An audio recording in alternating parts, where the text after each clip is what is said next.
Back to news. Srikakulam జిల్లా కాశీబుగ్గలో పెను విషాదం చోటు చేసుకుంది. వెంకటేశ్వర ఆలయంలో తొక్కిసలాట జరిగింది. ఘటనలో 9 మంది భక్తులు చనిపోయారు. పలువురికి తీవ్ర గాయాలయ్యాయి. ఏకాదశి సందర్భంగా వెంకటేశ్వర స్వామి ఆలయానికి భక్తులు పోటెత్తారు. తొక్కిసలాట జరిగి ఘటనా స్థలంలో 7గురు ప్రాణాలు కోల్పోయారు. మరో 2 ఆసుపత్రిలో చికిత్స పొందుతూ మృతి చెందారు. మృతుల్లో 8 మంది మహిళలు, 12 ఏళ్ల బాలుడు ఉన్నారు. సుమారు 25 మంది గాయపడ్డారు. తొక్కిసలాటలో పలువురు భక్తులు స్పృహ తప్పి పడిపోయారు. సమీపంలోని ఆసుపత్రులకు తరలించి చికిత్స అందిస్తున్నారు.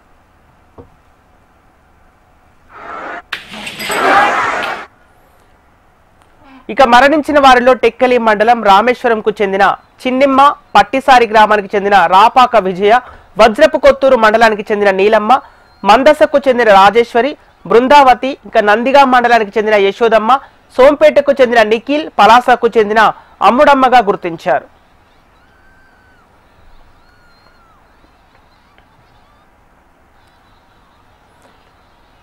ఏపీ మంత్రులు Atchannaidu, Anitha, Kondapalli Srinivas, MLA Gouthu Sirisha, AP DGP తదితరులు బాధితులను పరామర్శించారు. సహాయక చర్యలను దగ్గరుండి పరిశీలించారు. ఇప్పటికీ 8 మంది మహిళలు, ఒక 9 సంవత్సరాల బాలుడు ఇక్కడ చనిపోయారు. ఇక్కడ జాయిన్ అయినటువంటి మిగతా వాళ్ళకు ఒక 2 మహిళల్ని కొద్దిగా సీరియస్గా ఉంది, కండిషన్ బాగులేదని ఇమీడియట్గా ఆలోచన చేయకుండా అంబులెన్స్ ఇచ్చి శ్రీకాకుళం రిమ్స్ ఒక 2కి పంపించారు. ఇక్కడ 16 మంది ఇన్పేషెంట్లుగా ఉన్నారు. అందరి దగ్గరికి వెళ్ళాం, అందరితో మాట్లాడాం. అందులో ఒక 3కి ఫ్రాక్చర్స్ అయ్యాయి. మిగతా వాళ్ళందరికీ ఏం లేవు, గంట గడి ఉంటే అందరినీ పంపించారు. ఇది కాకుండా మాకు తెలియకుండా చాలా హాస్పిటల్లో జాయిన్ అయ్యారని సమాచారం వస్తే అన్ని హాస్పిటల్స్కి అలర్ట్ చేశాం. ఈ కాశీబుగ్లో ఉన్నటువంటి కిడ్నీ హాస్పిటల్కి ఒక 20 మంది ఆ బాధతో ఒక షాకింగ్ న్యూస్లో ఉండి అక్కడికి వెళ్ళారు. ఆ 20 మందికి కూడా ఎటువంటి సమస్య లేదు, అందరూ బాగానే ఉన్నారు.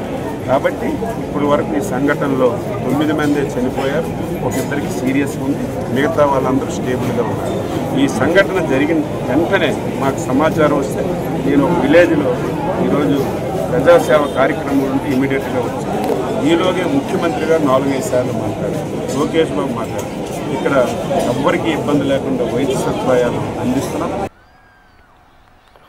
కాశీబుగ్గ తొక్కిసలాట ఘటనపై ఏపీ సీఎం చంద్రబాబు దిగ్భ్రాంతి వ్యక్తం చేశారు. ఘటన తీవ్రంగా కలిచివేసిందన్నారు. భక్తుల మృతి చెందటం అత్యంత విషాదకరమని పేర్కొన్నారు. మృతుల కుటుంబాలకు ప్రగాఢ సానుభూతిని తెలియజేశారు. క్షతగాత్రులకు సత్వర చికిత్స అందించాలని అధికారులను ఆదేశించారు.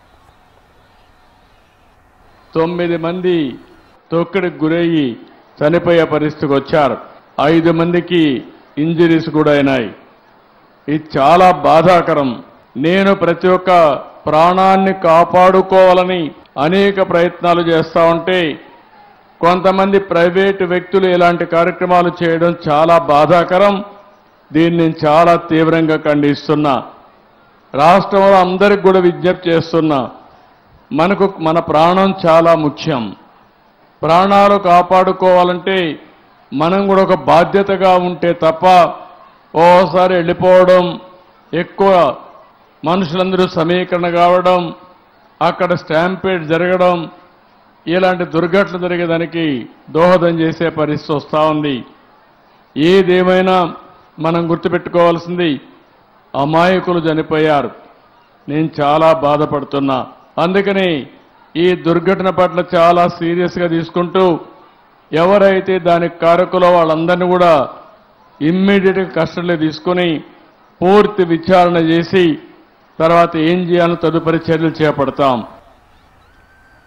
కాశీబుగ్గ ప్రమాద ఘటనపై ఏపీ హోంమంత్రి అనిత తీవ్ర దిగ్భ్రాంతి వ్యక్తం చేశారు. ఘటనపై జిల్లా ఎస్పీ, పోలీసు ఉన్నతాధికారులతో మాట్లాడారు. ప్రమాదంపై సమగ్ర విచారణకు ఆదేశించారు.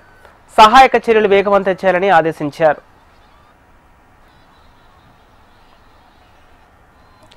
కాశీబుగ్గ వెంకటేశ్వర స్వామి ఆలయంలో తొక్కిసలాట ఘటనలో బాధితులకు ఏపీ ప్రభుత్వం నష్టపరిహారం ప్రకటించింది. ప్రమాదంలో మరణించిన వారికి 15 లక్షలు, గాయాలైన వారికి 3 లక్షల రూపాయల నష్టపరిహారం అందిస్తామని మంత్రి నారా లోకేష్ తెలిపారు. ప్రమాద ఘటన స్థలాన్ని మంత్రి లోకేష్ సందర్శించారు. ఆసుపత్రిలో చికిత్స పొందుతున్న వారిని పరామర్శించారు. ఆలయ నిర్మాణానికి పెద్ద సంఖ్యలో భక్తులు వస్తారని నిర్వాహకులు పోలీసులకు సమాచారం ఇవ్వలేదన్నారు. బారికేడ్లు బలహీనంగా ఉండటం వల్ల ఈ ఘటన జరిగిందని తెలిపారు. గుడి నిర్మాణంపై ఉన్నతాధికారులు పూర్తి స్థాయిలో విచారణ జరుపుతారని తెలిపారు. గాయపడ్డ వారికి మెరుగైన వైద్యం అందిస్తామని మంత్రి లోకేష్ హామీ ఇచ్చారు.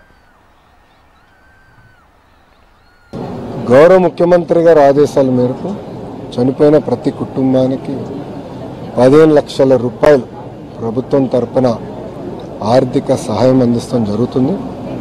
క్రిటికల్గా ఇంజన్ అయిన వాళ్ళకి 3 లక్షల రూపాయలు ప్రభుత్వం ఆంధ్ర రాష్ట్ర ప్రభుత్వం అందిస్తాం జరుగుతుంది. ఈ ఘటన జరిగిన వెంటనే ప్రధానమంత్రి కార్యాలయాన్ని కూడా వివరాలు తెలియజేస్తాం జరిగింది. వాళ్ళు కూడా ఫోన్ చేసి ఏం జరిగింది, ఎలా జరిగింది అని కనుక్కుంటాం జరిగింది. గౌరవ ప్రధానమంత్రి గారు కూడా చనిపోయిన వారికి 2 లక్షల రూపాయలు, క్రిటికల్గా ఇంజర్ అయిన వాళ్ళకి 50,000 రూపాయలు కేంద్ర ప్రభుత్వం నుంచి కూడా సహాయం అందిస్తాం కూడా జరుగుతుంది. అంతేకాకుండా చనిపోయిన వారిలో 3 తెలుగుదేశం పార్టీ సభ్యులు.